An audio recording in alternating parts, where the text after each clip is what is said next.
Welcome back to SnowRunner, y'all, and this is the new GWC 9900 Golem, which is basically a Ford LTL 9000, and we could pretty much tell that exactly by looking at it. Now, if you've been a fan of this series for a long time, or since the MudRunner days, specifically MudRunner American Wilds, you'll remember how much of a following this truck had in this series alone. And that's not even considering the following that these trucks have outside of this series. I mean, sometimes you still see these trucks operating today, whether that be as a dump truck or a maintenance truck or or like a semi-tractor or whatever the case may be.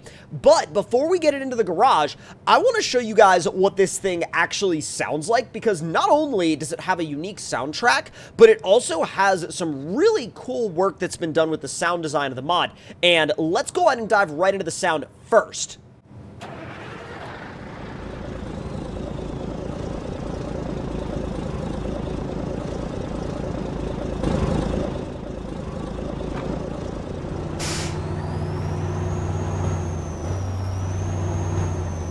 You hear how loud that spool is? It really has a very defined turbo spool sound, and I love that about this truck. All-wheel drive also comes as standard, and diff lock is always on, so you know that this thing is going to be putting in work. Oh, look at that! Holy crap! That's sick. The tag axle also steers. I didn't realize that, but that's awesome. Alright, that's going to make maneuvering a lot easier with this truck, I'll tell you that. Alright, so we've got the stock GWC 3406 as the base engine. Then we have this one, a modded, or sort of like modified, like real-world style modified 3406, and then finally the high output version, which these are both S+, but this one is just more S+ than the previous one. Trust me on that. Now, gearbox-wise, we've got the 910 default, we've got the 8-speed off-road, and the 10-speed highway. We're going to start with probably the 8-speed off-road, and then we'll switch to the 10-speed highway a little bit later. Now, suspension-wise, we got normal height, lifted, and active air ride. Now, we're going to do the active air ride because that one's going to be the most versatile. And then tires-wise, you start with 43s, but you can also go up to 51s if you so desire. Now, the standard, heavier duty range of Glitchworks wheels and tires are going to be available here, and it's totally up to you which ones you want to go with. You could even set this up as a very, very off-road focused truck if you really wanted to. I mean, these are like 51-inch super single mud tires, or you could do 51-inch, dually set up mud tires as well. It's all completely down to what you want to do. Look at that. That's insane. That's absolutely insane. Stage 4 winch is absolutely going in, and this is where this truck gets even more interesting because it applies to almost every working scenario you could put it through in this game. Heavy crane, log carrier, dump truck bed, flatbed, van body, short log frame. It's all there. It really is. And it's compatible with the GGMS add-ons as well. So really, no matter what you want to do, you have... Whoa, look at this custom repair van as well. God, whatever you want to do, this truck has an add-on for it, and you are going to find an add-on for it here. Now, this dump truck bed is actually really interesting to me, and I wonder what you can use it for in a functional sense. We'll find that out a little bit later. Now, front bumpers-wise, you got the stock one, got the heavy, which is insane looking, got the logging bumper, and you've got the high clearance bumper. I'm gonna do, I think, probably the high clearance. I like the look of the high clearance. Then we'll do tall snorkels. Rack-wise, let's see. Oh, okay, logging rack, headache rack. We're not gonna do either of those because we got the dump truck body on there. And then let's see, turned, dual turned, flap. Oh, dude.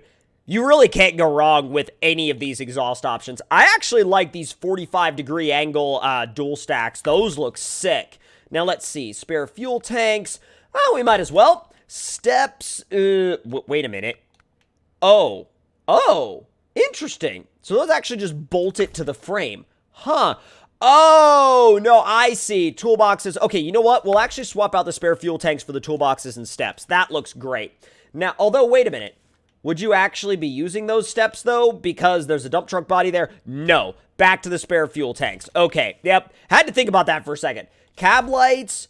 horns, chrome visor. We'll throw the visor up there. Heavy duty wheel 1, and then you can actually go through pretty much a near limitless list of different paint job customization options. I mean, it just goes on and on and on, and you have all these different, not only just, you know, singular colors, but also other designs that are entirely open to really whatever decision you want to make. I actually dig this one. This one looks good. Although I also really like this one. I don't know why I like that one so much. I just really do. I really dig it, actually. But I also really like this. Oh my god. Now it's a problem. Ooh, the orange. Yep, the orange. Okay. All right. Look at this. This looks so good, especially in dump truck form. These have always looked sick in dump truck form, in my opinion, and that's no different here in SnowRunner. Yo, what? The gate on the back of the dump truck opens and closes. Oh my god. Look at that. Hold on. That is hilarious. Now, is that... No way. Okay, so the canopy can be rolled up, really, whenever you want. You can lock the rear door. You can tilt the bed up and down. What? So it legit works. This is so sick. Oh, this is so freaking cool. This is one of the coolest mods I've seen in a long time. And of course, you can also use this dump bed to haul cargo as well. Now, whatever cargo you want to haul with it is entirely up to you, but I mean, the sky's the limit. I mean, really, any cargo that'll fit in there is totally, you know, totally haulable. Now, let's see. I guess we could put bricks in there, or maybe, like, I don't want to put beams. I want to see if we can actually, like, dump out whatever. I tell you what, packaged sand, just because that sounds somewhat, you know, applicable. Maybe not the packaged part, but you can totally haul sand in a dump truck. All right, let's do some off-road tests with this thing, and then let's see if we can unlock the, unlock the tailgate and actually raise the dump body and have it, you know, slide out of the back of the dump truck. If that works, I will be so incredibly satisfied. I just can't get over how loud that turbo spool sound is. This thing, I mean, you can build it to be however, over the top or vanilla game focused you might want it to be. So no worries about it. Like, you know, I'm sure there's gonna be somebody out there that's gonna be like, oh, I would use it, but it's too overpowered and it'll ruin my campaign mode. Here's the thing. It's not actually all that crazy, and, you know, and this one's fully built. Like, if you don't want it to be all that powerful, you can run the base engine, the base transmission, and it'll legitimately never be crazy. You know, it'll legitimately never be crazy. You can also run the kind of vanilla game focused tires, too, if you're really that concerned about it. But if you don't want to do that and you want to rip, you can also just, you know, tear your way up hills like that, which I love about this thing. And I love that you can build it to be kind of whatever approach you could possibly want it to be. All right, let's go. Up you go. Oh, God. Oh, don't get stuck. Come on.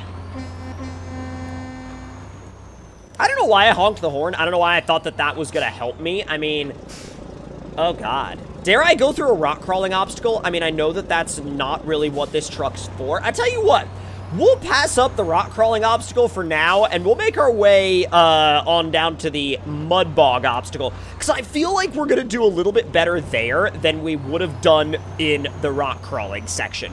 Especially considering the fact that, like, this wasn't necessarily built to go rock crawling. And as much as I like to take vehicles out of their element, don't worry, we will be putting this thing out of its element by taking it off the bridge jump sooner than later. Oh, boy. Oh, God. Woo! That barrel got boinked. Oh, my God. I don't think I've ever seen a barrel fly that far in this game. Holy crap, that was amazing. Hey, locking it into low plus makes this thing rip when it comes to mud. Holy crap, this thing is insane.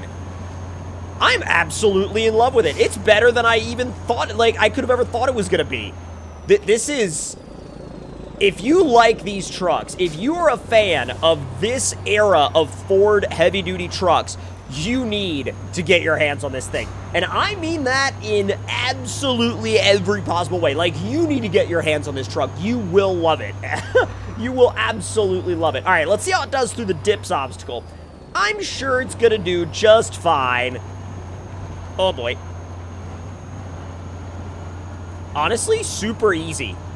Literally, I haven't even changed up my strategy at all. I 100% have not changed up my strategy. I haven't turned. I haven't been like, oh, we should probably take this kind of approach or this kind of approach. I just literally pointed it directly at the obstacle and put my foot on the floor. That's literally all I did. I'm impressed. I'm actually more than impressed. I'm very impressed. All right. Now, let's see. So, unlock the rear door and unpack the cargo, and we're going to see if we can dump it. This is going to be hilarious if it actually works. Is it going to work? Oh, yes, it does work. Kind of. Yes, it does. Oh my god. It's a little awkward because it's not really a gameplay mechanic that was designed to work within the framework of this game, but it still kind of works, and the fact that it even kind of works is super impressive. All right, rear door is locked, and then now off we go to the bridge jump. So let me repair my suspension fully, because I have had a bit of a history, especially with Glitchworks' trucks, of taking them off the bridge jump, and as I take them off the bridge jump, the suspension completely obliterates itself. Not even on the landing, but on, like, the takeoff ramp, because I hit the takeoff ramp so hard. And I get why they do that, because, you know, there's only 300 points of suspension damage on this truck, because Glitch likes to keep their suspension damage ranges in kind of like within vanilla game specs, and the vanilla game specs weren't necessarily meant to do this, but what we're also going to do before we go down the bridge jump is we are going to swap out to the highway 10 speed, and the highway 10 speed, it better rip. That's all I'm saying. It better rip. Okay, 9th already. I can't see where I'm going. Okay, I can now. There it is. Oh my god, that was far. I don't know how, but my suspension's fine. The, like, driver's side headlight and the driver's side of the grill is completely obliterated, but, like, the truck itself, good to go. It's A-okay, good to go. Wow, that was insanely impressive. I did not expect that kind of performance out of this thing on the bridge jump, that's for sure. But if y'all enjoyed this video, let me know your thoughts and opinions in the comments below. Hit the like button if you enjoyed, subscribe if you're new, and I will see y'all next time.